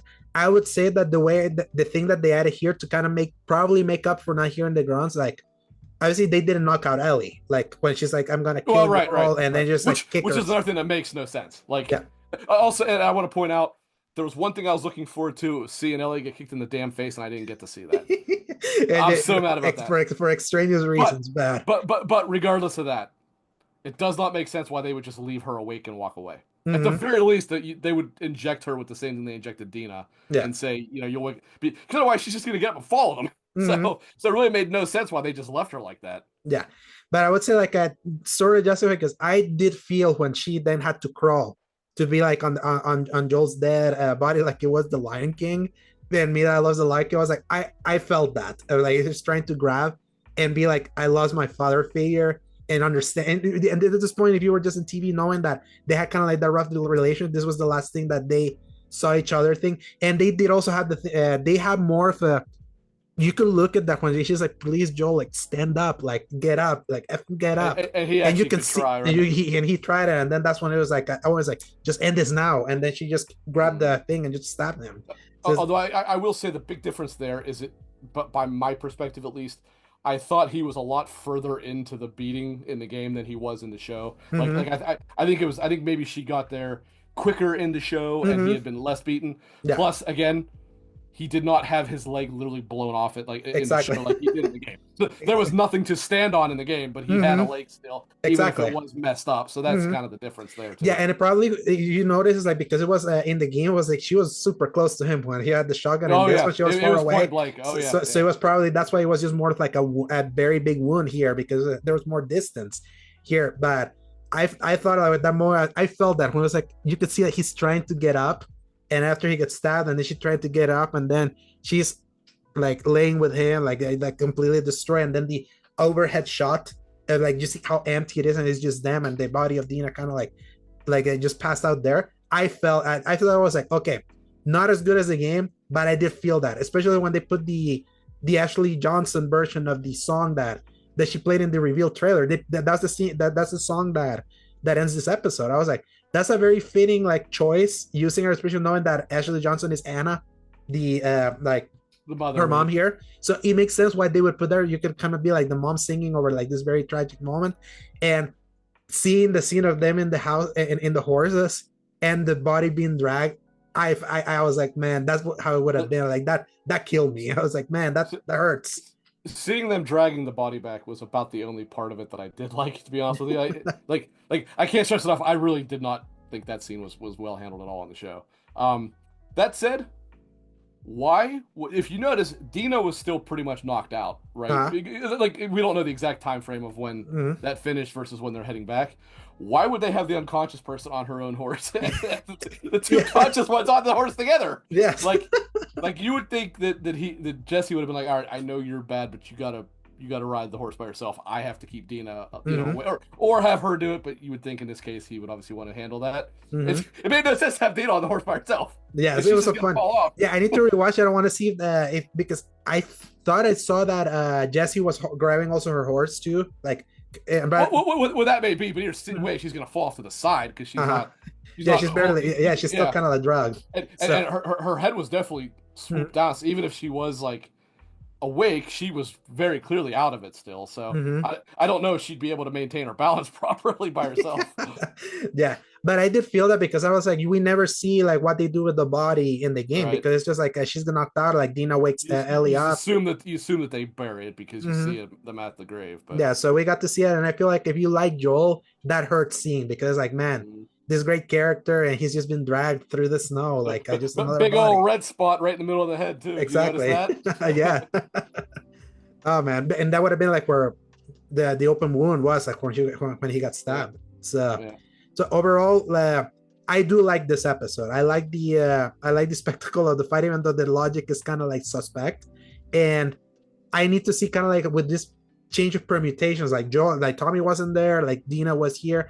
It's like I need to see how these new like butterfly effects of the changes they made, how they handle that in for like later episodes. And again, it's like this tug and pull where I'm like, yeah, as a game, like as someone that played the game, that where the way the game handles that is like so strong that it's just like, you know, that it's not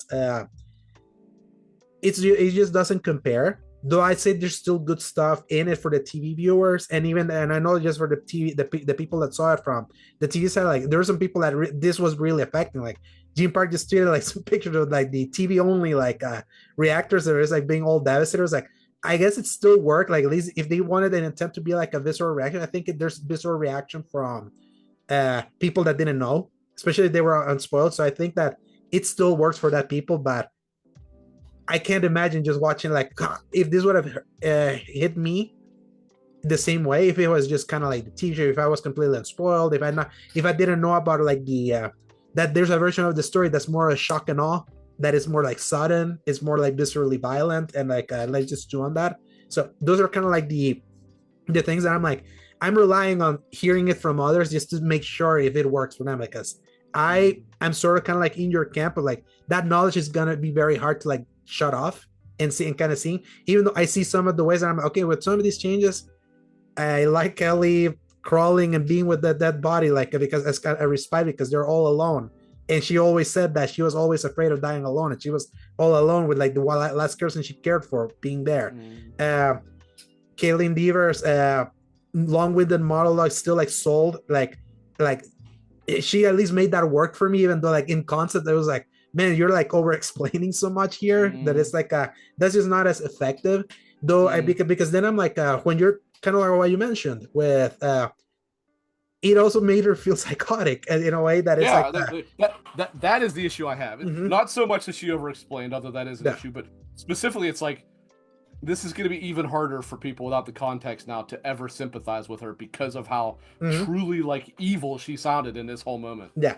And I feel the only way that you save this is like the pushback she has to get from everyone else in her life, like over what she did, is probably the thing that will help whenever we get to her side after this, whenever that is, whether any episode from this season, which I doubt, based if they're really adapting from Quantum Rock. I think we've seen the last of her for Mm-hmm, this season until the very end of the final episode of this season. mm-hmm. Basically to end Act 2 or whatever it Act two, is. basically, and then I think that's the last time we see her this season. yes, and then they will have to like work overtime in season three that is clearly gonna be hers if like the timelines are like how they're supposed to be to kind of sell it, because that's not the only way that I can see that. It's like you already get glimpses that not everyone was on board with how brutal she got other than Manny being the way, Mm-hmm. because so it's like maybe if through that those relationships we're gonna probably try to humanize or be like, hey, we know he killed your dad. I Mm-hmm. know that's like super hard, but that didn't give you the right to go that sadistic either. So I feel that's like the only way. And One other minor little thing that obviously non-game players are not even going to have noticed, but we will. She mentioned about the like laws of mm-hmm, engagement that yes, Isaac. It's like this must be a very different Isaac then, because uh-huh. Isaac in the game is ruthless and has no rules. Mm-hmm. I'll So be like, you're not gonna torture unarmed people. I'm going against like those rules of engagement. I'm curious right, to see how they like what they changed with the WLF and with the yeah, surf fights whenever we get there. Now at least we know that we're going to Washington pretty soon. Like that's not like there yeah. were many conversations. People were wondering if we were gonna get this scene this early. I think it was you that said probably episode two, like at the Yeah, most. I said I couldn't see much later than two, maybe early in three. That Mm-hmm. was what I'd said Yeah, all along. yeah, and I know a lot of people were saying that because episodes 6 and 7 are written and directed by Neil Druckmann himself. Mm, Everyone was like, "Why is he gonna direct that? Is he gonna direct the scene? Are they like pushing?" And then in my mind, I was like, the only way that works is that after the first episode, we already time jumped to Seattle, mm. and we kind of like fill up like Lost style, had to be like filling up the gaps until you get there, and they would have to like play around, like not mentioning why they're doing that. Was the only way that I could see this moment happen, but if you knew the story, this is the inciting event. This is the catalyst for this is the story.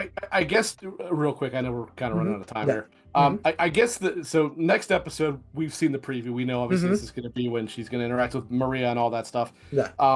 My guess is thinking about it, a lot of day one you could probably skip entirely because a lot of it was Just when running they, around. Mm-hmm. right, like you'll pretty much have them come into contact with the WLF when they do.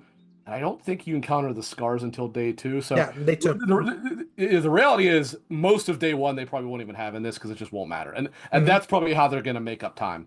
Yeah, and cutting off the hat kid is gonna because he dies in day one. Right, So right, you're already right. cutting that off. So you're shaving time. There's not gonna be as much time of that long sequence where you're exploring Seattle, going through the place and all that. That's gameplay. Mm. That's gameplay. I could see maybe having when they find well, obviously Leah's not in this, Mm-hmm. but when they go to the if they do the movie or Mm-hmm. The the theater. television thing, Mm-hmm. no No, the the TV television thing, antenna. yeah, Yeah. because they do find I forget what it is now, but they do find something pretty important about hunting down Abby there. So Yeah. my guess is The that they probably pictures. will do that. That's But where they find the yeah, pictures. that's what it was. Yeah, that's what it was. It was the pictures. Yeah. Yeah, 'cause that's how they find out who they're looking for because they don't know her name. Yeah, Yeah. that's right. Yeah. And in this one, I know that they said the names. And because I saw the preview, and apparently Dina blurts the names to Abby. So she Yeah, has heard it. Yeah, yeah, she they has may heard skip it. that entirely. Then they may actually Mm-hmm. just skip that almost. They may skip to when they go to the movie Mm-hmm. theater at the Yeah. end of day one and just basically make it a thing Yeah. there. So obviously with the next time, like to close us out. Obviously, episode 3, we already saw the preview. Like, we're gonna get the scene of going into the Joel's house, where she's gonna like Mhm. go through the memories. That was a powerful moment in the game. I want to see Yeah, how they well, do it. I imagine it'll be not because of Bella and like that, but I imagine it'll be much less powerful Hmm. watching it as opposed to doing it. Yeah, Because you're right, it was a tough moment in the game to do. yeah, because it's like It's- we just lost our main character, and we're going through his memorabilia. So much Mhm. of it from that first game, and it's you like going through it. It's like we lost this character, Mhm. and And like you kind of see that, when you see, at least for me, when you see all the different like woodworkings that he was doing, it's mhm. like he actually found something that seemed like it was Some making him happy. yes, So it's like when the guy finally wasn't fighting for his life and just being an asshole all the time, now is when he gets off. hmm, So that's yeah. kind of what made it particularly, tough. Yeah, because I do wonder if we're getting that, anything else, or if we're getting that scene and we're getting our first look at Washington. That's kind of what I'm curious, because we Mhm. know that there's that flashback episode coming. Like Mm. that we know. I'm trying to see when will we get that flashback, because Yeah, it's like that's true. That's true. because it's Because like would that be episode 4? Would that be the 5th episode? Because trying to make the math work, how much we have left and how much you could cut for like the 7 episodes before you we really may not see very much Seattle in this season. Like like mhm, like like they might be in Seattle, but we might not see them going through Seattle much. We might see mhm, just time jumps of them going to different locations there, which would mhm. be disappointing. But Yeah. it very well might be what we're heading towards. Yes, especially with just 7 episodes. We only have 5 Yeah, left. So it's like that's kind yeah, of like the problem of them going shorter with this season, because they said that they're gonna have more episodes with season 3, which at least we yeah. know it's confirmed, but we don't know if it's coming any earlier than 2027. So that's gonna be All like an right. interesting one. But overall, like to me, both of these episodes are eights. Like in score. Like I enjoy them. I enjoy like the craft in display, and some of the acting I thought it was well done. Is just me knowing the game. Is just I know there's a better version of this story, but it worked for the normies. It seems like so. At least Yeah, and they did something.